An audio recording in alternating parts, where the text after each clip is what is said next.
Bonjour à tous, on se retrouve pour un autre Texama Show comme d'habitude pour l'actualité informatique et technologique de la semaine.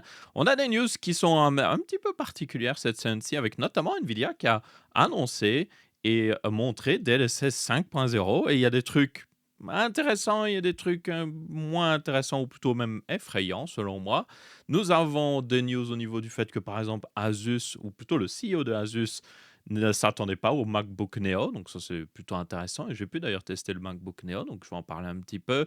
Nous avons des news comme quoi Copilot arrive sur la Xbox. Ok, Microsoft.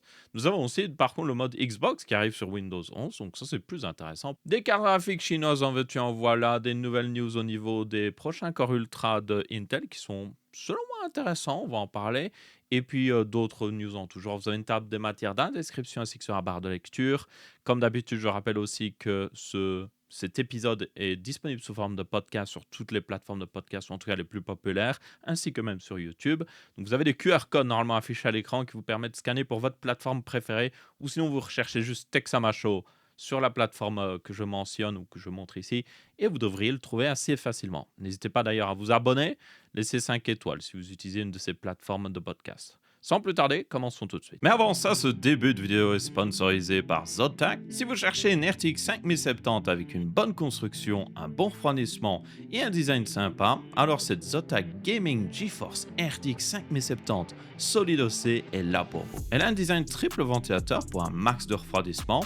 En plus, les ventilateurs utilisent la technologie BladeLink qui combine les pales ensemble pour une meilleure durabilité et surtout moins de turbulence, donc plus de silence. Mais si vous êtes en dehors d'un jeu, ils ont une autre technologie qui s'appelle Freeze Fan Stop qui permet d'arrêter les ventilateurs pour un silence complet. En plus de ça, Zotac inclut une plaque arrière en métal pour garantir un meilleur support de la carte et surtout empêcher l'affaissement de celle-ci. Et si ce n'était pas assez, Zotac inclut aussi un support GPU dans la boîte pour un support parfait de la carte. Au passage, sur la plaque arrière, vous avez une LED qui indique si le connecteur d'alimentation a été branché correctement. Vert c'est bon, rouge c'est mal connecté. Et bien sûr, évidemment, comme tout RTX 5000, vous avez le support de DLSS 4.0 et notamment de multiframe génération pour booster les performances dans une large sélection de jeux. Zotac offre 3 ans de garantie avec cette RTX 5070 Solid OC et vous pouvez même étendre cette garantie de 2 ans supplémentaires via leur site web. Donc n'hésitez pas à découvrir dès maintenant la RTX 5070 Solid OC en suivant le lien dans la description. La première news de la semaine, c'est le fait que Nvidia a annoncé DLSS 5.0 qui devra arriver pour l'automne 2026, donc dans pas si longtemps au final, le temps passe assez vite. Et du coup, la grosse nouveauté de DLSS 5.0 n'est pas forcément au niveau du fait d'augmenter les performances, donc ici pas de frame génération jusqu'en mode x8 ou je ne sais quoi, non c'est plus au niveau tout simplement de l'aspect visuel, essayer d'améliorer justement les graphiques. Et la grosse nouveauté du coup ici, c'est qu'ils utilisent un nouveau neural rendering pour améliorer notamment les lumières et aussi la qualité des matériaux. Donc, par exemple, la peau, du métal sur, je sais pas moi, des objets et tout ça. Essayer d'améliorer ça par rapport à la texture de base qui était dans le jeu. Et le truc, c'est que, voilà, il y a quelques exemples ici. Il y a même aussi une vidéo où vous pouvez voir ces exemples bouger. C'est pas juste des images. Mais je voulais juste regarder un petit peu à ces exemples pour ceux en tout cas qui ont la vidéo. Et donc ça, c'est avec. Ça, c'est sans. Là, c'est sans. Là, c'est avec. Là, c'est sans. Et là, c'est avec. Là, c'est sans, encore une fois. Et c'est avec. Et maintenant, on a juste voilà, là, un rendu d'un environnement sans avoir une personne. Et le truc, c'est que quand les gens ont vu ça, et je pense que vous allez être d'accord aussi, on dirait des images générées par IA. Ce qui est le cas, c'est une image générée par IA. Mais ce que je veux dire par là, on dirait quand les gens vont sur une plateforme telle que ChatGPT, tout ça, et qui tapent «Oh, fais-moi le portrait d'une femme dans une rue alors qu'il est en train de pleuvoir». Et ça donne exactement l'image qu'on voit ici, justement, qui vient de apparemment Resident Evil Requiem, celle ici. Ben, l'image d'origine, on voit que c'est un jeu vidéo, parce que les jeux vidéo sont pas 100% réalistes. Il y a toujours des petits trucs où on se dit, ah ok, oui, c'est pas encore tout à fait la réalité. Mais par contre, là, on dirait juste une image qui est sortie de ChatGPT ou d'un autre modèle d'IA qui génère des images comme ça selon un prompt. Et du coup, forcément, les gens n'étaient pas les plus impressionnés non, et non plus les plus contents parce que se dire que le rendu est, selon moi, générique parce qu'on est tellement maintenant habitué à ces images générées par IA que je pense pas que les gens veulent des jeux vidéo qui ressemblent à ça. Donc pour ceux qui sont sur la version podcast, je vous le dis vraiment, ça ressemble exactement au genre d'image que vous auriez en générant avec une IA, sauf que c'est pas juste une image. En réalité, c'est en temps réel et c'est pour ça qu'il y a aussi une vidéo qui le montre. Donc là, je vous jouer un petit peu la vidéo pour ceux qui sont en tout cas sur YouTube ou sur Spotify. Donc voilà, là on voit que c'est un jeu. Il y a clairement des défauts, on va dire, d'un jeu.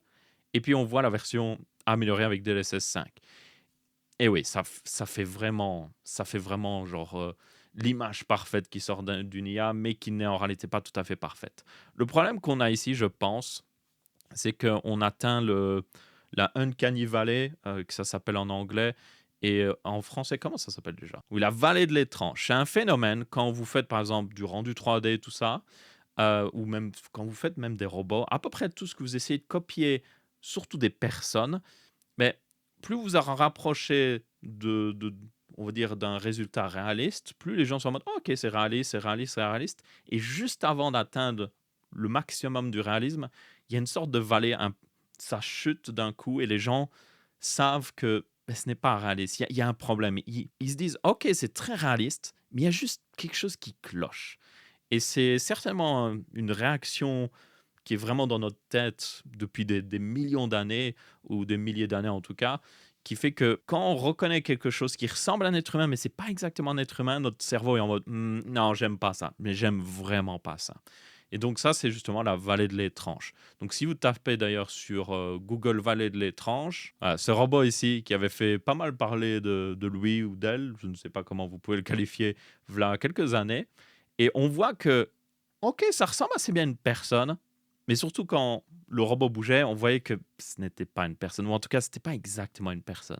Et c'est ça que ça tombe justement dans la vallée de l'étrange. Et voilà, vous avez ici un graphique justement qui résume un petit peu ça, où juste avant d'atteindre le summum du réalisme, vous avez ce- cette vallée réellement qui fait que non, le cerveau humain est en mode non, ce n'est pas normal. Et je pense que beaucoup d'images générées par IA tombent justement dans cette vallée. On sait, on se dit, ah ok, oui, c'est très réaliste, on dirait même une vraie personne, mais il y a quelque chose qui cloche. Et je pense que ça, c'est le problème qu'a ici Nvidia, justement, avec DLSS 5. Et c'est le problème aussi qu'ont beaucoup de générateurs d'images par IA. Il y en a maintenant qui arrivent à mieux faire, au point même que les gens n'arrivent plus à voir la différence entre une image générée par IA et une vraie photo, surtout quand c'est juste une photo, parce que une vidéo, on a plus d'informations pour voir s'il y a un problème, alors qu'une photo, bah, c'est beaucoup plus compliqué. Et donc là, c'est le problème justement dans lequel tombe DLSS 5. On dirait un petit peu ces images générées par IA qui datent de 1 an, voire même 2 ans. C'est certainement aussi dû au fait que comme c'est généré en temps réel, ils sont obligés d'utiliser quelque chose d'un petit peu plus rapide et c'est pas aussi détaillé que des modèles beaucoup plus récents, je suppose, car c'est mon impression. Alors le truc, c'est que dans les exemples qu'ils montrent, le rendu des lumières est réellement plus réaliste. Ils ont accompli ce but de avoir plus de réalisme. Et je pense que ça se voit encore plus justement sur les décors, parce que là, on n'a pas ce problème de notre cerveau est en mode oh ça ressemble à un être humain, mais pas vraiment. Avec les décors, il se dit juste oh oui c'est un décor. Et là on voit avec justement quand vous avez le DLSS 5.0 d'activer, ça ressemble un peu à une image qu'on aurait sur un téléphone avec un mode HDR, je trouve. Vous voyez, il y a plus de lumière que nécessaire, je pense. C'est un peu surexposé à certains endroits, mais la lumière est clairement plus réaliste. On le voit notamment avec les feuilles ici. Ici, l'ombre est très marquée, alors que dans la vraie vie, en plein soleil comme ça, il y aura à peine une ombre. Et donc, je pense réellement que, en tout cas pour les environnements, c'est plus réaliste. Mais par contre, oui, pour les personnes, ben, ces lumières plus réalistes font que on a l'impression de voir une image générée par IA, ce qui est techniquement le cas. Mais du coup, les gens n'aiment pas trop ça. Moi, je préfère à ce moment-là, oui, le rendu qui est moins réaliste, qui fait jeu vidéo, mais je me dis, ok, oui, c'est un jeu vidéo. Alors que ce rendu-là, je suis en mode, ok, c'est réaliste, mais il y a quelque chose qui cloche et j'aime pas trop ça. Et je pense que c'est justement ça, je pense, le problème avec ici DLSS 5. Alors, ils ont quand même précisé dans une autre news après, parce que forcément, quand les gens ont vu ça, ils étaient en mode, qu'est-ce que c'est que ce truc Nvidia? Et donc, ils ont reprécisé que tout ça, tous ces effets pourraient être réglés par les développeurs qui implémentent DLSS 5.0. À voir comment exactement ça s'implémente dans un jeu, il faut en tenir compte, mais les développeurs pourront régler ces effets-là. Donc, il y a justement une critique que beaucoup de gens ont fait, c'est le fait que mais ça enlève de la direction artistique. Donc, ça ne ressemble plus à ce qu'a voulu faire le développeur. Et limite, ça ressemble, oui, même juste à un truc qui encore une fois, vient d'une IA et qui est fait pour ressembler au vrai personnage qui vient du jeu vidéo. Ils ont précisé, oui, que le réglage, ce sera possible de régler pour les développeurs. Et je pense que si vous êtes développeur, si possible, j'atténuerai l'effet sur les visages presque au maximum. Je pense que là, c'est juste beaucoup de trop. S'il y avait juste un petit peu, je dirais OK, un petit peu pour un peu plus de réalisme, mais là, c'est juste trop. C'est juste trop, ça fait juste, encore une fois, une image générée par IA. Pour les décors, par contre, c'est là où je suis en mode OK, là, je pense peuvent se permettre d'utiliser un petit peu plus. C'est pas parfait non plus, on le voit justement avec l'exemple ici de Resident Evil. Mais sur Resident Evil, dans l'image d'origine, il y a une sorte de petit brouillard en arrière-plan, alors que dans l'image DLSS 5, le brouillard a disparu. Ce qui est en réalité, encore une fois, réaliste, parce que dans la vraie vie, jamais il y aurait un brouillard à peine à 20 mètres, à part si la ville est vraiment polluée. Et je pense que c'est pour ça que l'IA est en mode oh non, c'est pas possible, peut-être un brouillard comme ça. Ou peut-être qu'ils ont pris l'image à un moment différent de la journée, parce que des fois, le moteur du jeu fait que ah, ben, il est telle heure, ben, maintenant il y a du brouillard. C'est tout à fait possible aussi qu'il y ait une différence à ce niveau-là. Mais la lumière, selon moi, est plus réaliste. On croirait vraiment limite une photo, en fait. On croirait une photo d'un lieu réel, même s'il y a encore un tout petit peu un côté IA derrière. Donc c'est ça que je pense. Ils peuvent l'utiliser, mais juste diminuer un petit peu l'intensité sur les décors. Et sur les portraits, par contre, enfin sur les personnes, là, je le diminuerais pratiquement au maximum. Parce que là, c'est juste, pour moi, c'est même plus la même personne. Et c'est aussi un problème, c'est que c'est le même modèle. Si vous regardez les images, c'est les mêmes modèles. C'est juste que les lumières sont tellement plus dramatiques que ça augmente les détails justement du visage. Et en réalité, le truc, c'est que la lumière, ça fait tout dans la vraie vie. Des fois, vous avez des personnes, juste à cause que la lumière est un peu bizarre, on ne reconnaît pas forcément ces personnes. Il y a déjà eu des controverses là-dessus par rapport à des photos de stars où juste la lumière était un peu pas correcte et les gens étaient en mode tiens, on dirait plus vraiment l'acteur que je connais, mais c'était juste la lumière qui faisait un petit peu ça. C'est la même chose ici. À cause de la lumière, même s'ils n'ont pas modifié le modèle, c'est toujours le même modèle, la lumière est tellement plus dramatique qu'on dirait limite une autre personne en fait. Et c'est ça, je pense qu'ils vont trop loin. Donc là, le truc, c'est que les détails ont trop été augmentés, ont trop été accentués, et ça casse le rendu original, ce moi. Et ça se voit notamment avec Hogwarts Legacy, avec la prof ici. Je me souviens plus le nom de cette professeure dans Hogwarts Legacy. Mais là, oui, ok, elle a des rides. Mais là, voilà quoi, on dirait qu'elle est beaucoup plus vieille d'un coup. Les rides sont tellement plus marquées à cause du fait que la lumière est beaucoup plus réaliste, encore une fois, beaucoup plus dramatique. C'est ça, en fait. Je pense que DLSS 5 ici est juste trop dramatique dans ces exemples. C'est hyper dramatisé et ça donne justement ce côté IA. Donc voilà, juste mes impressions. Qu'est-ce que vous pensez justement de DLSS 5? Est-ce que vous pensez que c'est une bonne amélioration? Tenez compte évidemment que DLSS 5 sera toujours désactivable, donc si vous n'aimez pas, vous pouvez juste être en mode ok, j'aime pas trop, je veux juste DLSS 4.5, ça améliore mes performances, voilà. Mais ce sera évidemment un choix qui sera donné à tout le monde. J'espère aussi qu'ils donneront le choix aux gens même de régler un petit peu derrière, même un slider ou un niveau de dramatisme, peut-être, je sais pas comment ils l'appelleront, mais genre avoir la possibilité de juste faire un petit peu plus, beaucoup plus, énormément pour ceux qui aiment bien, et juste régler un petit peu. Et évidemment, encore une fois, les développeurs auront le choix derrière de faire plus ou moins d'effets. Ensuite, vous avez le CEO de Asus qui a répondu un petit peu au MacBook Neo, qui est vendu, je vous le rappelle, aux États-Unis en tout cas 599 $, même 499 $ avec la réduction étudiant. En Europe, c'est évidemment 599 € avec la réduction étudiant et 699 € sans. Ce qui reste toujours un prix, en tenant compte qu'en Europe, on a les taxes inclus du coup dans le prix. Ça reste un prix assez serré pour un MacBook. Après, il ne faut pas se voiler la face. Ça reste Apple. Ils font toujours une assez bonne marge confortable sur cet ordinateur. Quand vous regardez les specs, il n'est pas en réalité incroyable au niveau des specs. C'est juste que ce qui est incroyable, c'est que les gens sont habitués à ce que les MacBooks coûtent cher. Et là, on a un MacBook qui est à un prix limite raisonnable, en fait, pour beaucoup de gens. Et c'est ça qui est assez surprenant. Mais pour les constructeurs d'ordinateurs portables Windows, c'est évidemment une assez mauvaise nouvelle. Et c'est pour ça que le CEO d'Asus a réagi comme ça, parce qu'il s'y attendait pas.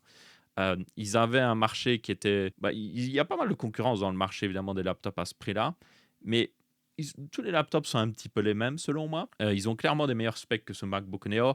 Mais derrière, vous avez Windows qui réduit l'expérience, clairement. Et puis, vous avez des fois juste la qualité de construction, la possibilité de réparer. Bien souvent, les ordinateurs Windows à ce prix-là sont vus comme cassables. Ils sont vus comme un truc que vous allez acheter et d'ici 4 5 ans, il sera cassé. Vous devrez le remplacer parce que ils sont pas construits pour vraiment durer. Il y a quelques-uns qui sont quand même vendus avec des châssis en en métal à ce prix-là, mais ça reste quand même assez rare.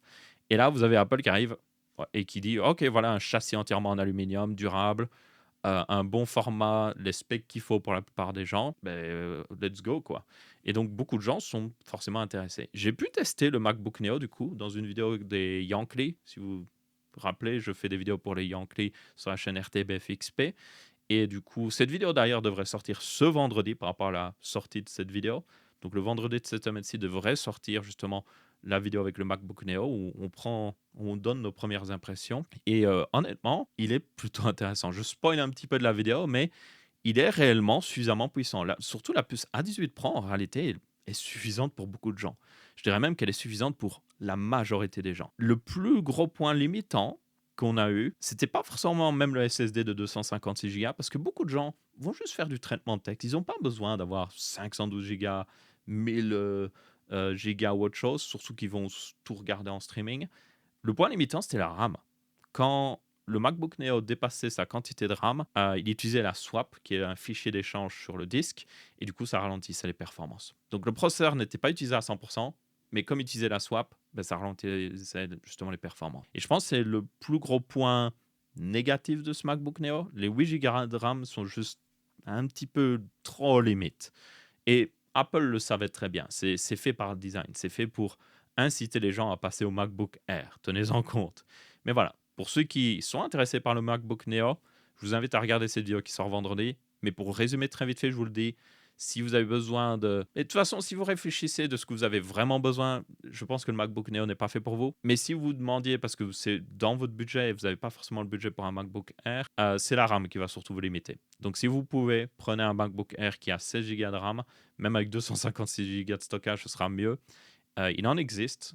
Allez sur le site Apple reconditionné. Le site officiel Apple a une partie reconditionnée. Vous avez des MacBook Air en promotion qui sont des fois à 800 euros en version M4. Et c'est pas si loin du prix d'un MacBook Neo. Et si par contre vous êtes étudiant et que vous avez droit à la réduction étudiant, là évidemment ça peut être encore plus intéressant. Il me semble toutefois que la partie reconditionnée a droit aussi aux réductions étudiants. Je suis pas tout à fait sûr, mais possible. Bref, dans tous les cas, un laptop intéressant, pas parfait, clairement, mais ça va faire un petit peu bouger les choses. Et avec la crise de la RAM, avec tout ce qui se passe en ce moment, ça fait du bien d'avoir juste une bonne news, un truc qui est moins cher que prévu et que les gens sont en mode oh, nice. Donc, franchement, Apple a peut-être pas fait d'énormes efforts parce qu'encore une fois, ils font des énormes marches, mais au moins, ils ont fait un minimum d'efforts comparé à certaines marques. Donc, merci Apple. Ensuite, nous avons ce fameux mode Xbox qui arrive très bientôt sur Windows 11. C'est ce fameux mode qui a été introduit évidemment avec la ROG Xbox Ally X et la ROG Xbox Ally, qui du coup est un mode où vous avez une application en plein écran Xbox qui vous permet d'utiliser votre console mobile ou même ordinateur avec une manette et de tout simplement beaucoup mieux gérer le fait de juste jouer avec justement Windows 11. Alors ce n'est pas un full mode Xbox, ça porte un peu à confusion quand on entend mode Xbox. Non, c'est plus une interface Xbox. Voyez-le comme ça. Et d'ailleurs, avant, ça s'appelait plus l'interface, la nouvelle expérience Xbox ou autre chose.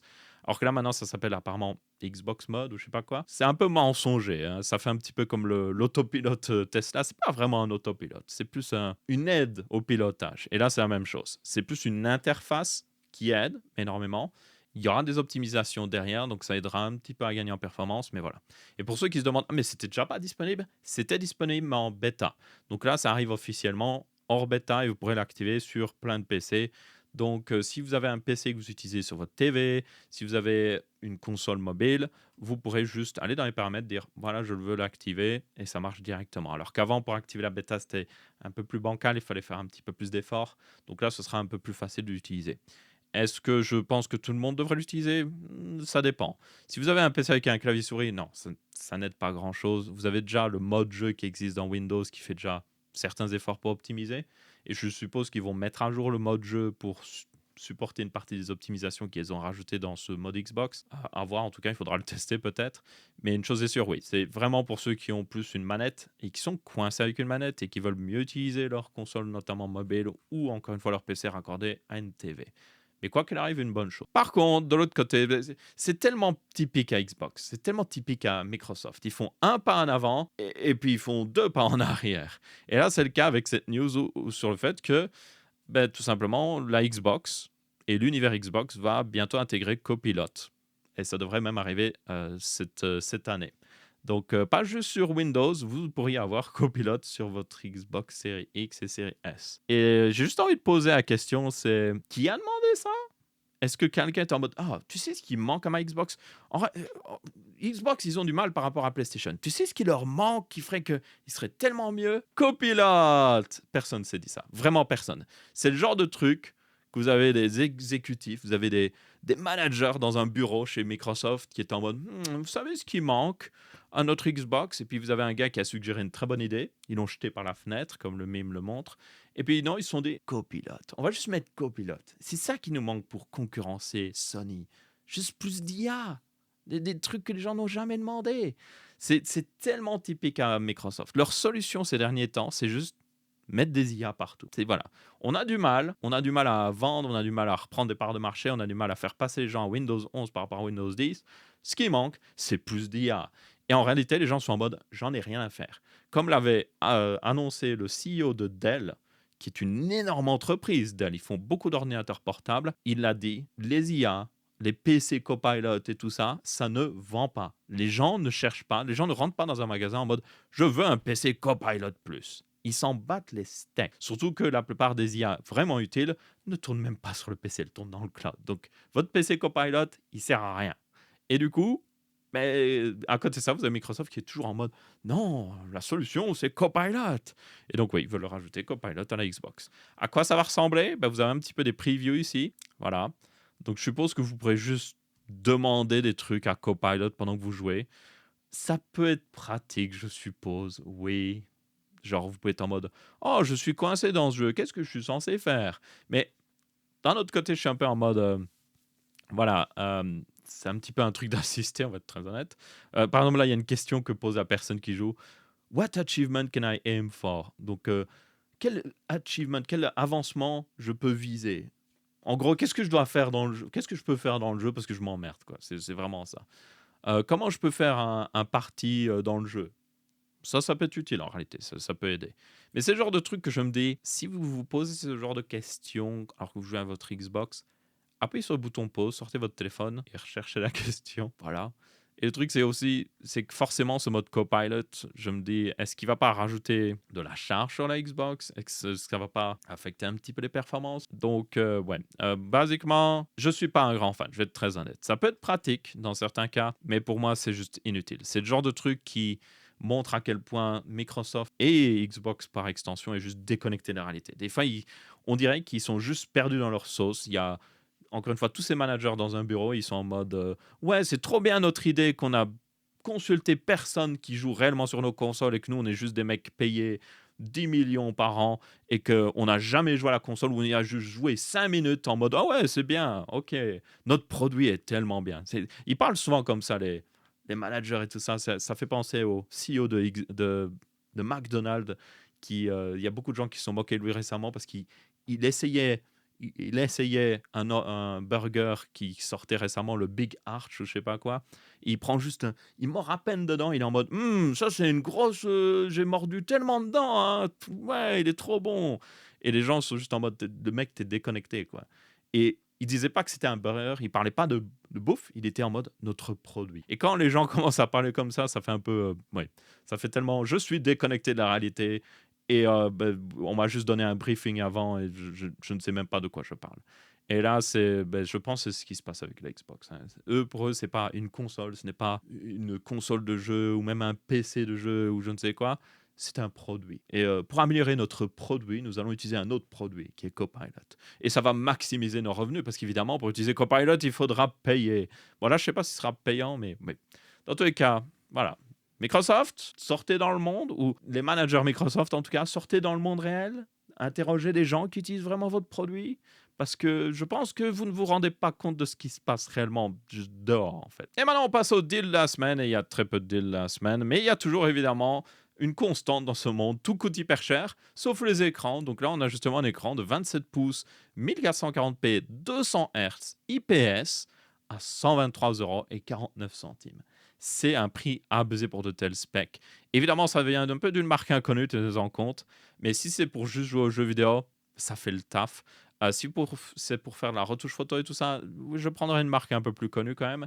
Mais là, oui, si vous voulez juste changer votre écran TN en Full HD qui date de je ne sais combien d'années, pour 123 €, je pense que vous ne pouvez littéralement pas faire mieux. C'est le prix le plus bas, en tout cas sur cet écran, et c'est un des prix les plus bas pour un 27 pouces 1440p que j'ai jamais vu. Donc, un très bon deal là-dessus. Vous avez aussi ce vieux Sonic en 34 pouces à 180 Hz, mais c'est une dalle VA. Donc, en réalité, j'aime les dalles VA, mais c'est qu'elles souffrent un petit peu de motion blur. Donc, vous avez un peu des traces derrière quand les choses bougent très rapidement. Donc, si vous jouez à des jeux un peu plus lents, je pense que ça, c'est une bonne option, genre les jeux de stratégie. Et en plus, vu le format, c'est assez adapté aux jeux de stratégie. Ben, ça peut être une bonne option. Alors, il était en promotion en réalité à 225 €.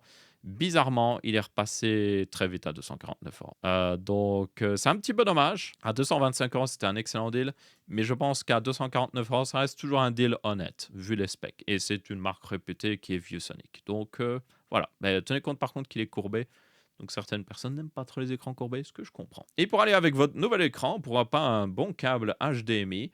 Ça peut paraître ridicule, mais en réalité c'est assez important. Je peux vous dire que j'ai testé pas mal de câbles HDMI pour aller de mon PC ici à l'écran qui est devant moi. Ça fait une sacrée distance parce que en gardant la marche pour que le bureau puisse descendre et monter, il me faut des câbles de genre 5 mètres ou au minimum 3 mètres.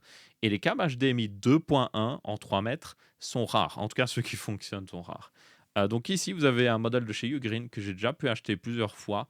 Il y a plusieurs modèles en réalité de Ugreen en HDMI 2.1 et du coup, tous ceux que j'ai achetés marchent hyper bien et notamment cet écran qui est devant moi est branché avec un câble Ugreen en HDMI 2.1 et il fait toujours le taf après je ne sais combien de mois d'utilisation. Jamais eu de problème donc c'est pour ça que je les recommande. Ils sont réellement certifiés d'ailleurs HDMI 2.1, c'est sur la boîte et tout et donc là, ça vous permettra de brancher, encore une fois, n'importe quelle, une console ou autre chose qui supporte le HDMI 2.1 à une TV ou un écran qui serait un petit peu loin.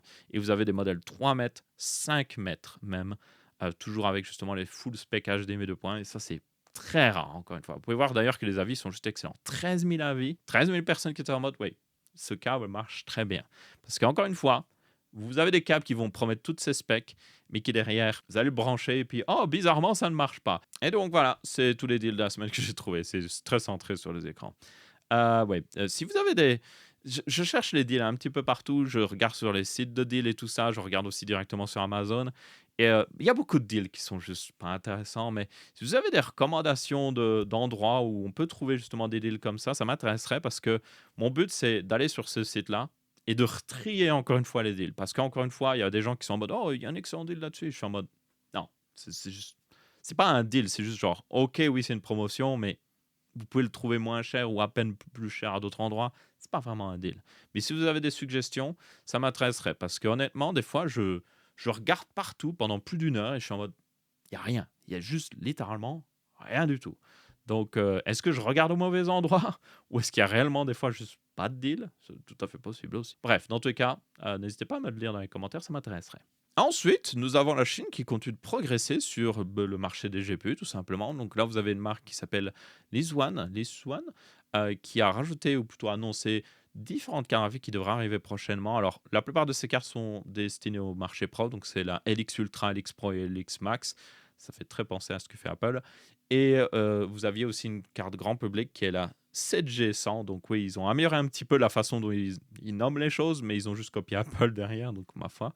Dans tous les cas, ce sont des cartes graphiques qui, en réalité, il me semble que j'en avais parlé par le passé, mais elles sont gravées enfin, en tout cas, le modèle gaming, ou un ancien modèle de la marque, en tout cas. Et elles sont gravées en 6 nanomètres. En tout cas, le GPU est gravé en 6 nanomètres. Ça utilise de la GDDR6, ce qui est en réalité pas trop mal, assez moderne. Et du coup, évidemment, vous n'allez pas avoir les performances d'une RTX 5070 et tout ça. Non. Mais si ces GPU arrivent quand même à se débrouiller dans les jeux et qui sont à un prix raisonnable, bah, ça pourrait être intéressant. Alors évidemment, ça ne sortira pas en Europe, c'est plus pour le marché chinois, mais quand ça leur donne de l'expérience, ils développent un GPU et plus ils avancent, plus ils arriveront à faire quelque chose d'un produit bon. Ils pourront faire, oui, un produit bon, comme le dirait Microsoft. Et du coup, derrière, ça leur permettra de peut-être dans le futur concurrencer les plus gros acteurs. Mais dans les médias, non, ils ne concurrenceront pas. Mais ça montre juste que voilà, la Chine, ils développent énormément de choses et ils sont peut-être en retard sur certaines technologies, mais ils commencent à rattraper parce qu'un GPU en 6 nanomètres, c'est pas si déconnant. Les RTX 5000, les cartes de chez AMD sont gravées en 4 nanomètres. C'est pas une aussi grosse différence que ça. Même les RTX 3000 étaient gravés en 8 nanomètres. Donc en réalité, ils sont plutôt avancés. Ils sont pas sur le processus de gravure le plus avancé, mais ils sont pas trop loin. Et il me semble que ce processus de gravure d'ailleurs est entièrement chinois. Donc ça, c'est aussi assez important à dire. C'est pas fait par TSMC ou autre chose. Enfin bref, comme vous pouvez voir, il y a différents modèles, comme j'avais dit. Donc le modèle grand public est plus à 12 Go de VRAM et les modèles du coup professionnels, eux, seront à 24 Go. Et vous avez notamment un qui supporte même la mémoire ECC. On a quelques specs très rapides, notamment de chiffres de calcul et tout ça. Le truc, c'est que bien souvent, sur le papier, ces GPU sont intéressants, mais c'est juste que le truc, c'est que vous pouvez faire un GPU très intéressant sur le papier, ou même qu'il y a des très bonnes specs, c'est juste que derrière, il faut un bon support au niveau driver, en fait, et un bon support au niveau même des développeurs de jeux. C'est un énorme bout de travail que fait notamment Nvidia, et que des fois AMD a un petit peu du mal. Nvidia, ils offrent des ressources gratuites aux développeurs. Ils sont littéralement en mode, vous êtes développeur d'un jeu, envoyez-nous un mail, on vous aidera. Parce qu'ils savent très bien que derrière, ça leur permet d'avoir juste des meilleures performances dans plus de jeux vidéo et du coup d'avoir un avantage par rapport à AMD, même si leurs specs sont un petit peu en dessous, justement. Et c'est justement quelque chose de très important. Alors, il y a quand même des trucs intéressants au niveau de ces GPU, au niveau du fait que notamment ils supportent DirectX 12. Donc, ça pourrait supporter pas mal de jeux. Ils ont montré d'ailleurs que ça pourrait supporter Cyberpunk et tout ça. Ça supporte Vulkan 1.3, OpenGL 4.6 et même OpenCL 3.0. Donc, d'API assez modernes et qui du coup permettra à ce GPU, s'ils font un minimum d'efforts au niveau des drivers, d'être intéressant. Mais encore une fois, ce sera plus pour le marché chinois dans un premier temps. C'est pas le genre de truc que vous allez arriver voir tout de suite. Mais imaginez dans 10 ans, donnez-leur 10 ans de progrès et là, ils pourraient arriver à une situation où juste AMD et Nvidia sont dans une situation où ils ont un nouveau concurrent derrière eux, quoi, en plus de Intel. Ensuite, nous avons Intel qui a officiellement annoncé les nouveaux Core Ultra Plus. Donc, vous en avez deux. Vous avez le Core Ultra 7 270K Plus et le Core Ultra 5 250K Plus, qui sont évidemment des versions refresh de Arrow Lake. Donc, c'était les Core Ultra 200. Et du coup, il y a des trucs plutôt intéressants. Alors, le premier truc intéressant, c'est les prix. Donc, apparemment, ces deux nouveaux CPU seront moins chers que les CPU qui remplacent. Parce que, par exemple, vous voyez, le Core Ultra 5 sera vendu 199 $. Donc, en euros, ce serait genre 250 €. Et le Core Ultra 7, lui, sera vendu 299 $, donc peut-être 350, 370 €. Et le truc, c'est que ils ont des meilleurs specs. Comme on avait déjà parlé dans un précédent Texama Show, maintenant, ils sont passés à notamment 8 cœurs haute performance, 16 cœurs haute efficacité énergétique sur le Core Ultra 7. C'est les mêmes specs qu'un Core Ultra 9, mais pour moins cher et avec encore d'autres améliorations derrière que je vais parler. Et le Core Ultra 5, lui, a 6 cœurs haute performance, 12 cœurs haute efficacité énergétique. Donc, il se rapproche énormément de les anciennes specs du Core Ultra 7, justement. Donc, imaginez autant de cœurs. Alors, pour le jeu vidéo, voilà, c'est un peu plus discutable, mais pour quelqu'un qui fait plus que jouer aux jeux vidéo, notamment travailler dans les programmes professionnels, on l'avait déjà vu par le passé, les Core Ultra restent meilleurs, notamment dans toute la suite Adobe. Et là, ça va vous permettre d'avoir encore plus de performance pour exactement le même prix. Mais à côté de ça, ils ont montré un petit peu des performances en jeu. Alors, ce sont des chiffres qui viennent de Intel. Les reviews arrivent très prochainement. Je ne sais plus c'était quand l'embargo. Pour information, je n'ai pas d'exemplaire de test, je tiens à le préciser. Mais il me semble que c'est genre fin mars que on devrait avoir les vrais tests. Et du coup, ici, on a quand même quelques chiffres d'Intel et il y a des trucs très intéressants. Vous pouvez voir que, par exemple, Assassin's Creed Shadow, le Core Ultra 7 ici a 4% de performance en plus, Hogwarts Legacy 16%, Star Wars Outlaws 9%, F1 2025 12%, Shadow of the Tomb Raider, il y a une énorme différence, 39%, et puis Hitman 3, 22%. Et il y a encore plus de chiffres ici avec notamment le Core Ultra 5, et vous pouvez voir qu'il y a une amélioration des performances.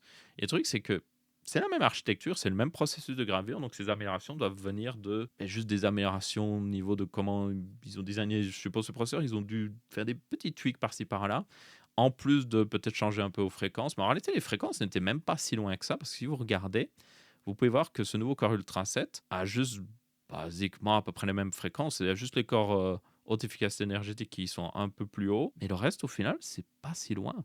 Donc, c'est pas un gain qui vient de juste la fréquence. Il y a un gain qui vient d'autre part. Et ça s'ajoute au gain qu'il y a eu au niveau du fait que, notamment si vous regardez le Core Ultra 9 285K par rapport à sa sortie et maintenant, il est plus performant parce que Intel a sorti des améliorations au niveau des performances.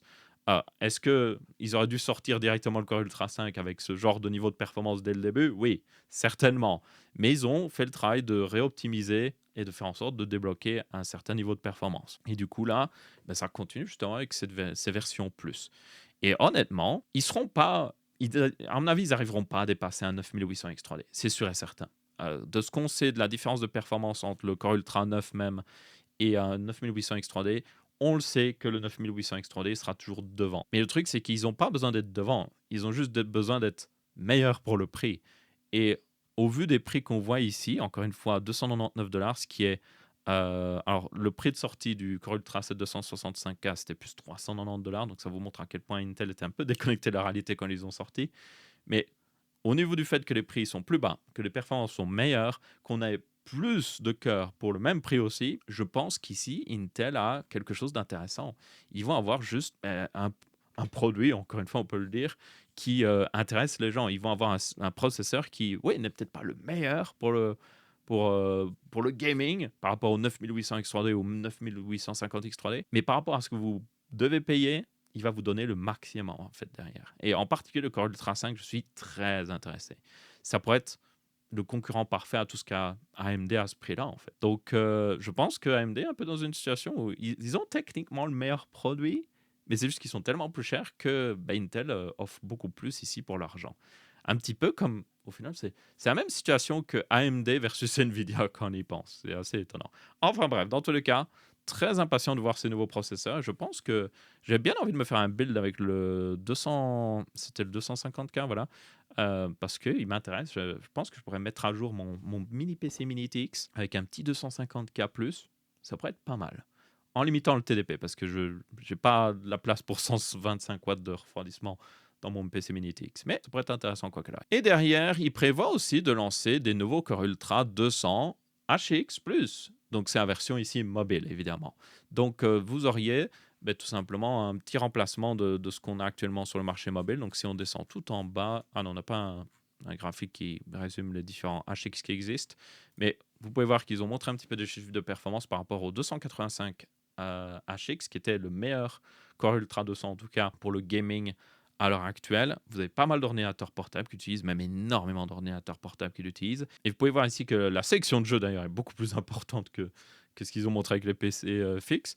Mais dans toute cette sélection de jeux, il est à environ 8% plus rapide que le 285 HX. Et c'est deux modèles avec des RTX 5090 pour information. Donc, plutôt intéressant encore une fois. Bon, pour le marché des ordi portables, le truc, c'est que de toute manière, il y a un truc bizarre avec le marché des ordi portables, c'est que si vous regardez les meilleurs ordi portables gaming, c'est souvent une combinaison Intel-Nvidia. Pourquoi? Parce que les ordinateurs portables avec processeur AMD, ils sont pas si fréquents que ça, en tout cas au niveau gaming. Et bien souvent, quand vous voyez un processeur AMD au niveau gaming, il sera couplé à une RTX 5070 maximum. Vous n'aurez pas un modèle 5070 Ti ou même 5080, tout ça, ce qui est assez étrange. Il y a des théories comme quoi c'est dû au fait qu'AMD ne fournit pas assez de puces mobiles et du coup les constructeurs sont juste obligés de prendre Intel parce qu'ils sont en mode au moins Intel on sait qu'on va en avoir assez pour sortir des ordi portables et que du coup AMD ne se concentre pas assez sur ce marché. Il y a aussi le problème qu'au final les processeurs AMD ces derniers temps sont, en tout cas au niveau mobile, sont moins efficaces au niveau énergétique que ce que fait Intel, réellement. Ce qui est assez ironique parce qu'Intel a été réputé pendant de très nombreuses années comme étant pas le plus efficace au niveau énergétique. Et là, les Core Ultra 200 notamment, et même les futurs Core Ultra 300, sont juste plus efficaces au niveau énergétique que ce que fait AMD. Donc ouais, une autre justification pour peut-être l'utiliser justement dans des ordinateurs. Mais quoi qu'il arrive, une nouvelle option, ma foi, arrivera avec ce 200, enfin ces 200 HX+. Ensuite, nous avons toujours la DDR5 qui continue de petit à petit diminuer en prix. J'ai pu le voir d'ailleurs notamment récemment. J'ai conseillé quelqu'un pour un PC et il lui fallait 32 Go de RAM. Et j'ai pu voir qu'il y avait des kits à même 360 € en 6000 mégas transfert, donc 6000 MHz, pour 32 Go de RAM en DDR5. Et franchement, ça reste cher, mais comparé à voilà, à peine quelques semaines, ça va encore. Donc, c'est en train de diminuer petit à petit, mais ne vous attendez pas à une énorme diminution. Là, on a vraiment atteint le pic et je pense que là, on atteint, comme je l'ai dit dans une précédente news, on atteint le moment de la régularisation selon la réalité du marché, en fait. Il y a eu des acteurs dans le marché qui ont surréagi, qui ont fait exploser les prix d'un coup et puis qui se sont rendus compte, ah, en réalité, on n'a pas besoin de mettre aussi cher. On va commencer à me diminuer un petit peu. Donc, ouais, si vous cherchez bien, vous pouvez trouver des deals sur les kits DDR5. Ça reste cher, mais si vous devez absolument faire un PC, il y a un moyen. Et par contre, une solution que je vous recommande pas du tout, c'est une marque qui s'appelle V-Color. Ils ont lancé un kit de 1 plus 1 de barrettes de RAM DDR5. Vous allez me dire, mais qu'est-ce que c'est? Ben, c'est tout simplement, vous avez une barrette de 16 Go qui est réelle, et la deuxième barrette est juste faute. Voilà, elle est juste faite pour remplir. Et le truc, c'est que je vous déconseille ça absolument. Parce qu'en faisant ça, vous vous retrouvez avec un PC qui ne supporte pas le dual channel. Donc, quand vous mettez. Pourquoi on a deux barrettes de RAM toujours dans nos PC? C'est parce qu'ils supportent le dual channel. C'est-à-dire que quand vous allez sauvegarder des informations sur ces barrettes de RAM, eh bien, ça va être sauvegardé sur les deux barrettes en même temps. Ça va littéralement faire comme un RAID avec les SSD et tout ça. Ça va séparer les informations, les mettre sur les deux barrettes et ça va être beaucoup plus rapide. Le truc, c'est que là, quand vous avez une seule barrette, vous n'avez pas le dual channel. Donc, vous êtes littéralement limité en termes de performance. Alors, ça va pas faire, oh, vous avez 2 fois moins d'FPS dans les jeux. Non, quand même pas à ce point-là. Mais vous allez réellement perdre en FPS dans les jeux. Genre vraiment pas mal. Beaucoup plus que tout simplement utiliser même un kit de 2 fois 8 Go. Même avec des fréquences plus limitées. Donc, le conseil que je vous donne, c'est si vous voulez acheter un kit de RAM, prenez un kit avec des fréquences plus raisonnables. La DDR5 5200 ou 5600. Il coûte moins cher que le kit 6000. Oui, vous allez perdre un petit peu en performance, mais c'est juste quelques pourcents. Et derrière, vous allez économiser, forcément. Et évitez de prendre juste une barrette. Évitez de juste vous dire, oh, ben, je vais prendre une barrette de 16, et puis dans quelques temps, quand les prix seront raisonnables, je prendrai une autre barrette de 16. Honnêtement, c'est juste une mauvaise façon de le faire. Oui, c'est pas idéal d'avoir deux barrettes de 8 parce que plus tard, quand vous voulez passer à 32 Go, vous devrez soit rajouter deux barrettes de 8 ou soit changer l'entièreté du kit, qui est clairement pas idéal. Mais ça ne vaut pas la peine de se mettre dans une situation où vous avez juste une barrette de 16 Go, selon moi. C'est juste, vous allez sacrifier trop de performance. Donc, ne le faites tout simplement pas. À ce moment-là, il vaut mieux deux barrettes de 8 et vous pouvez revendre dans le futur le kit. Même si c'est pour moins cher et vous allez perdre un peu d'argent, ça vaut plus la peine de le revendre et de reprendre un kit de 2 fois 16 Go ou autre chose.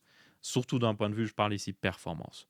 Ou sinon, ce qu'il faut faire, c'est juste attendre ou juste prendre un kit de 2 fois 16, mais avec des fréquences plus limitées, comme j'avais dit. Donc, même du 4800 MHz, 4800 mégatransferts, ce serait suffisant pour la plupart des gens. Surtout si vous êtes sur une plateforme Intel, tenez en compte, il y a pas mal de tests qui ont été faits sur la plateforme Intel, la vitesse de la RAM change pas énormément. C'est plus AMD qui est affecté, mais même en passant d'un kit à 5200 versus 6000, oui, vous allez gagner un peu de performance, mais derrière, vous allez payer beaucoup plus cher. Donc voilà, petite astuce.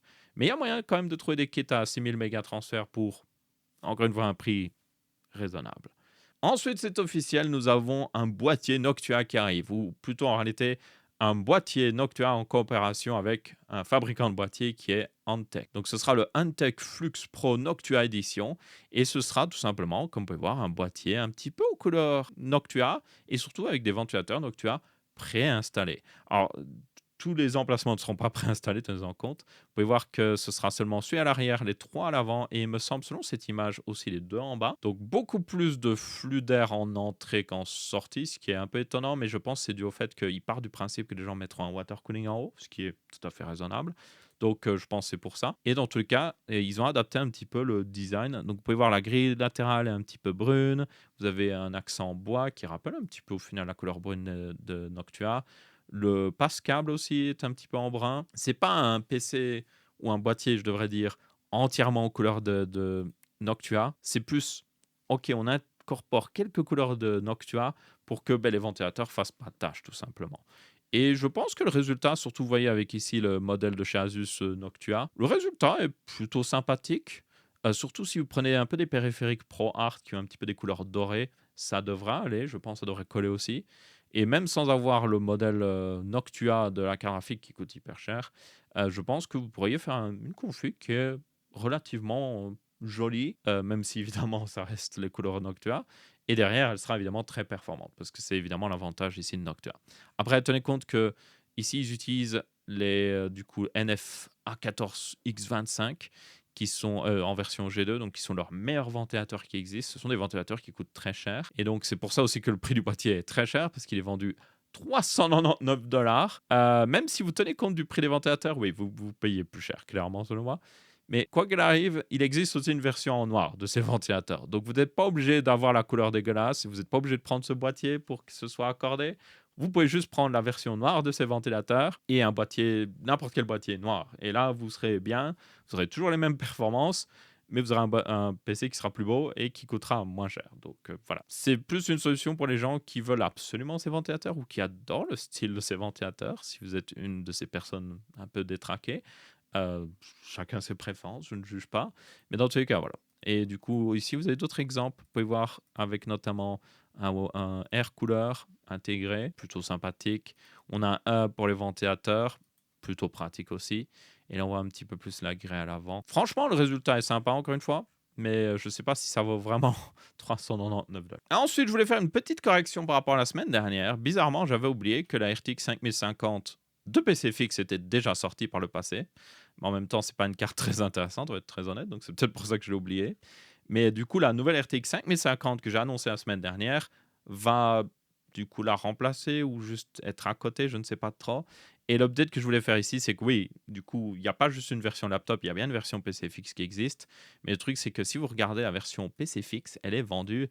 Là, je suis sur Megeko. Megeko est un site qui est reconnu comme vraiment pas cher. Et la RTX 5050 au plus bas est vendue 300 balles. Le truc, c'est que vous pouvez avoir une 5060, même avec les prix de la RAM. Vous pouvez avoir une 5060 pour 309 euros ou 329 euros.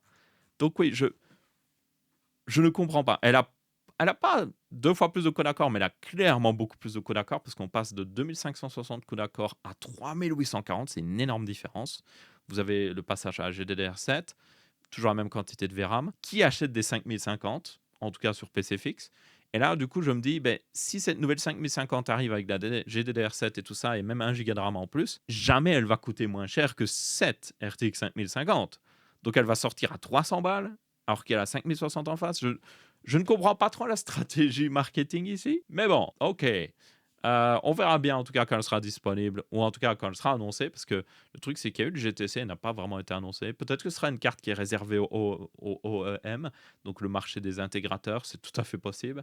Mais bon, une chose est sûre, oui, la 5050 existe, mais au final, je pense que c'est pas forcément une chose qui change grand-chose.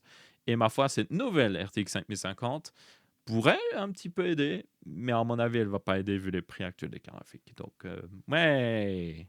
Mais il y a DLSS 5 qui est disponible avec des filtres IA qui fait ressembler à des trucs générés par ChatGPT. Génial. Et du coup, c'est à peu près tout pour ce Texamash aussi. J'espère que vous avez bien apprécié. Si c'est le cas, vous pouvez laisser un pouce bleu. Si ce n'est pas le cas, vous pouvez laisser un pouce rouge. On se retrouve après une prochaine vidéo et je vous dis ciao ciao.